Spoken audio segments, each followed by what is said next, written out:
jika dia menyaksikan Allah Ta'ala al-haq, yang maha nyata, maha benar, bi'aini tibarihi, dengan pandangan iktibarnya, maknawinya, bukan dengan mata ini, fanian an kulli ma siwa, lalu dia fana, tidak menyaksikan kecuali hanya Allah. Jadi yang kita bahas itu sekarang adalah tentang dzauq. Kata Imam Rifai, Sidi Ahmad Rifai qaddasallahu sirrahu, mari kita bacakan Al-Fatihah untuk beliau dan silsilah beliau, dan kepada Sayyidil Awalin Sayyidil Akhirin Nabiina Muhammad SAW. Al-Fatihah. Bismillahirrahmanirrahim.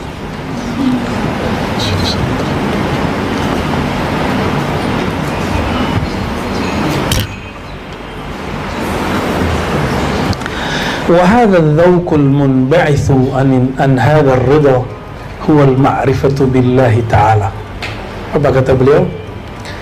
Zauq yang disebut di hadis tadi, zaqa ta'amal iman, akan merasakan zauq manisnya iman. Zauq apakah itu? Al-munba'is an hadzal ridha, yang muncul daripada keridhaan ini, huwa al-ma'rifatu billah, itu zauq mengenal Allah Subhanahu wa ta'ala. Lalu ma'rifat itu apa?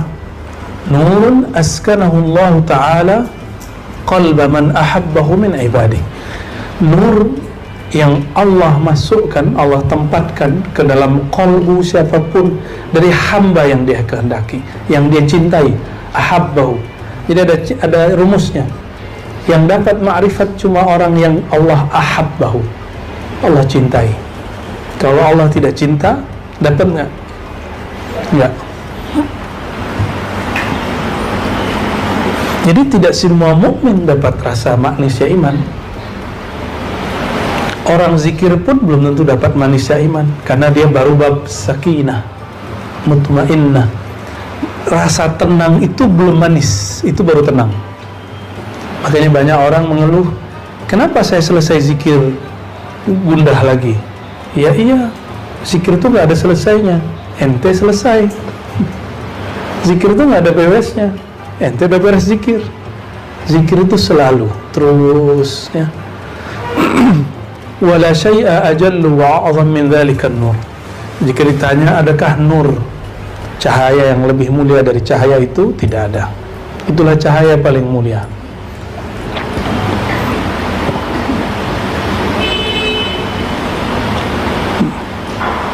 Kalau orang makan gelap-gelap bisa makan nggak? Bisa nggak? Makan gelap-gelap yang kegigit nanti? Oke. Orang kalau gelap gelisah nggak? Nah itulah qalbu yang tidak ada nur ma'rifatullah, di gelisah. Kerusak. Ya. Akhirnya pegang orang siapapun di depan kiri kanannya. Ya. Wa haqiqatul ma'rifati hayatul qalbi bil muhyi. Hakikat ma'rifat itu, indikator adanya adalah hidupnya qalbu dengan Allah yang maha menghidupkannya. Maka di Quran itu surah Al-An'am misalnya, awaman kana maitan fa ahyayna, ya, atau ya, adakah ya orang yang dia mati, qalbunya mati, lalu Allah hidupkan dia.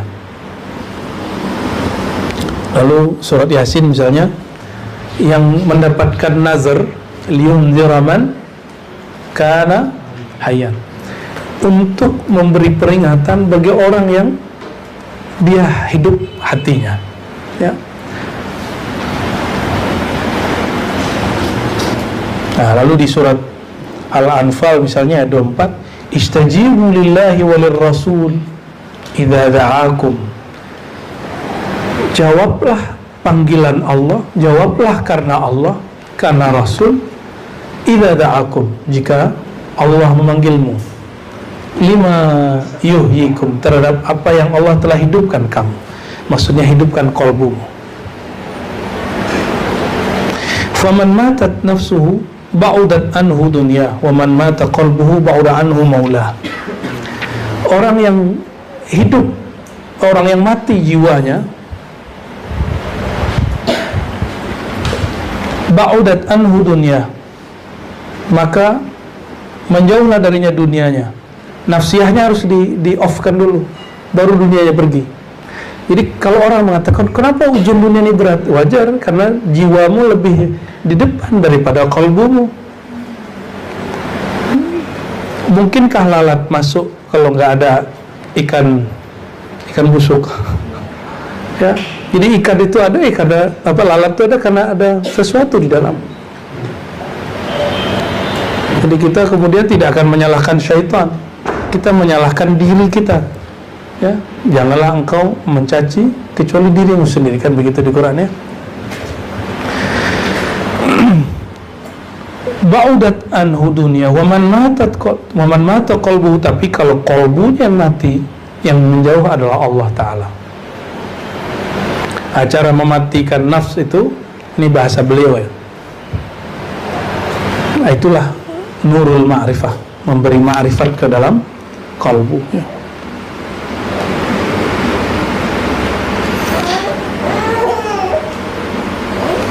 Jadi kalau orang ditanya ciri-ciri ma'rifat apa? Indikatornya banyak. Tadi qalbu hidup, jiwanya bisa dikendalikan. Lalu yang kedua, beliau meriwayatkan dari Imam Ibnu Sammak, ya. Al-Imam Ibnu Sammak ini wafat tahun 183 Hijriah, berarti sezaman dengan Imam Malik, ya. Sezaman dengan Imam Ibnu Mubarak. Ibnu Sammak ini Sufi, jadi di abad kedua sudah ada Sufi. Apa kata beliau ketika ditanya, mata ya'riful abdu annahu ala haqqatil ma'rifah, kapan seorang hamba sadar bahwa dia sudah sampai kepada ma'rifat? Beliau menjawab, idza syahadal haqq bi'aini i'tibarihi faniyan an kulli ma siwa. Jika dia menyaksikan Allah Ta'ala al-haq, yang maha nyata, maha benar, bi'aini tibarihi, dengan pandangan iktibarnya, maknawinya, bukan dengan mata ini. Fanian an kulli ma siwa, lalu dia fana, tidak menyaksikan kecuali hanya Allah. Kita makan, tapi yang kita saksikan ini pemberian Allah, gitu. Kita berobat, tapi yang kita saksikan itu kesembuhan dari Allah. Datang ke dokter, tapi yang kita saksikan bahwa itu kesembuhan dari Allah Subhanahu wa Ta'ala. Nah, kalau lagi musim haji itu Masya Allah, ya, betullah Nabi mengatakan al-hajju arafah, haji itu puncaknya pada hari Arafah.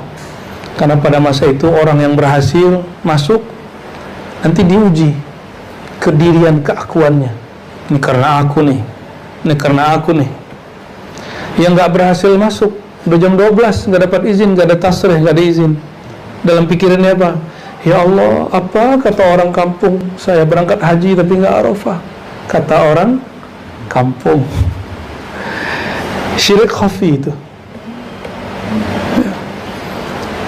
Di Arafah, Masya Allah, bolak-balik. Giliran dapat, orang travelnya merasa, ini karena saya nih kalian bisa wukuf. Syirik khafi lagi, karena saya. Padahal Arafah secara harfiah ain ra fa ta marbutah. Tapi selalu memakrifat Arafahu yaum arafal abdu rabbahu, ketahuan Tuhannya siapa saat itu. Ada yang menuhankan orang kampungnya. Nah, maka baru sampai masuk Arafah langsung pasang status, alhamdulillah kami sudah wukuf di Arafah. Semoga Allah ampuni yang begitu, ya. Alhamdulillah berkat lobby kami dapat maktab yang bagus. Macam-macam. Alhamdulillah, ngomongnya alhamdulillah, tapi dalam batinnya dirinya yang menjual. Hal-hal seperti itu yang luar biasa, ya. Dan haji tahun ini agak lebih kompleks lagi daripada tahun-tahun lalu. Tahun besok nggak tahu tambah parah apa tambah rapi, ya.